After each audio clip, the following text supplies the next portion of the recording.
once knew a nigga whose real name was William. His primary concern was making $1 million, being the illest hustler that the world ever seen. He used to fuck movie stars and sniff coke in his dreams. A corrupted young mind at the age of 13. Nigga never had a father and his mom was a fiend. She put the pipe down, but for every year she was sober, her son's heart simultaneously grew colder. He started hanging out, selling bags in the projects, checking the young chicks looking for hit and run prospects. He was fascinated by material objects, but he understood money never bought respect. He built a reputation cause he could hustle and steal, but got locked once and didn't hesitate to squeal. So criminals he chilled with didn't think he was real. You see, me and niggas like this have never been equal. I don't project my insecurities on other people. He fiended for props like addicts with pipes and needles, and so he felt he had to prove to everyone he was evil. A feeble-minded young man with infinite potential, the product of a ghetto-bred capitalistic mental. Coincidentally dropped out of school to sell weed, dancing with the devil, smoked until his eyes would bleed. But he was sick of selling trees and gave in to his greed.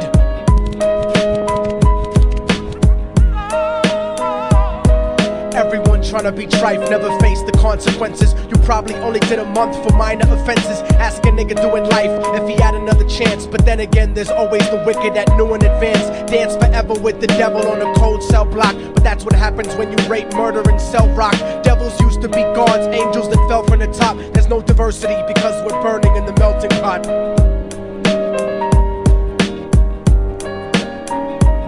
So Billy started robbing niggas, anything he could do to get his respect back in the eyes of his crew. Starting fights over little shit up on the block. Stepped up to selling mothers and brothers the crack rock. Working overtime, making money for the crack spot. Hit the jackpot and wanted to move up to cocaine, fulfilling the Scarface fantasy stuck in his brain. Tired of the block niggas treating him the same.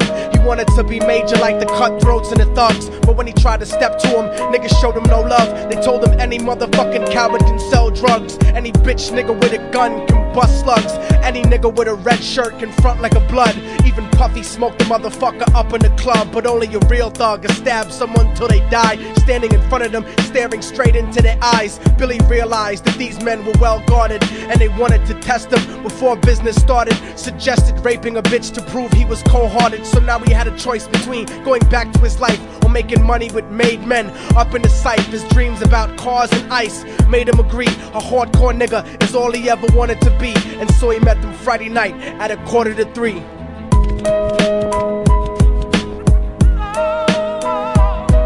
Everyone tryna be trife never faced the consequences. You probably only did a month for minor offenses. Ask a nigga doing life if he had another chance. But then again, there's always the wicked that knew in advance. Dance forever with the devil on a cold cell block. But that's what happens when you rape, murder, and sell rock.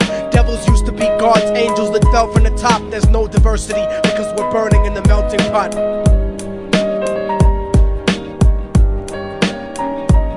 They drove around the project slow while it was raining, smoking blunts, drinking and joking for entertainment, until they saw a woman on the street walking alone, 3 in the morning, coming back from work on her way home. And so they quietly got out the car and followed her. Walking through the projects, the darkness swallowed her. They wrapped her shirt around their head and knocked her onto the floor. This is it, kid, now you got your chance to be raw. So Billy yoked her up and grabbed the chick by the hair and dragged her into a lobby that had nobody there. She struggled hard, but they forced her to go up the stairs. They got to the roof and then held her down on the ground, screaming, "Shut the fuck up and stop moving around." The shirt covered her face, but she screamed and clawed. So Billy stomped on the bitch till he broke in her jaw. Them dirty bastards knew exactly what they were doing. They kicked her until they cracked her ribs and she stopped moving. Blood leaking through the cloth, she cried silently. And then they all proceeded to rape her violently. Billy was made to go first, but each of them took a turn, ripping her up and choking her until her throat burned. Her broken jaw mumbled for God, but they weren't concerned. When they were done and she was lying bloody, broken and bruised, one of them niggas pulled out a brand new 22. They told him that she was a witness for what she'd gone through, and if he killed her, he was guaranteed a spot in the crew. He thought about it for a minute, she was practically dead, and so he leaned over and put the gun right to her head.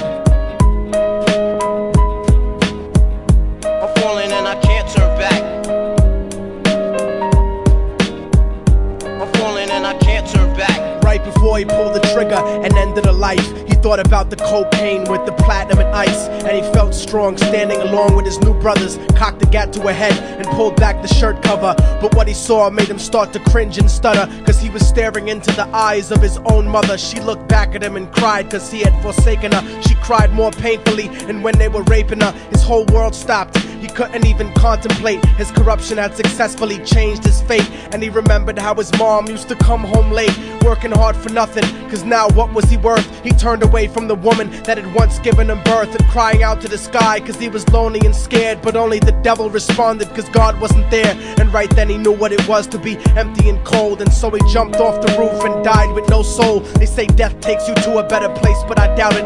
After that they killed his mother and never spoke about it. And listen, cause the story that I'm telling is true, cause I was there with Billy Jacobs and I raped his mom too. And now the devil follows me everywhere that I go. In fact, I'm sure he's standing among one of you at my shows, in every street cipher listening to Little Thug's flow. He could be standing right next to you and you wouldn't know. The devil grows inside the hearts of the selfish and wicked. White, brown, yellow and black color is not restricted. You have a self-destructive destiny when you're inflicted, and you'll be one of God's children that fell from the top. There's no diversity because we're burning in the melting pot. So when the devil wants to dance with you, you better say never, because a dance with the devil might last you forever.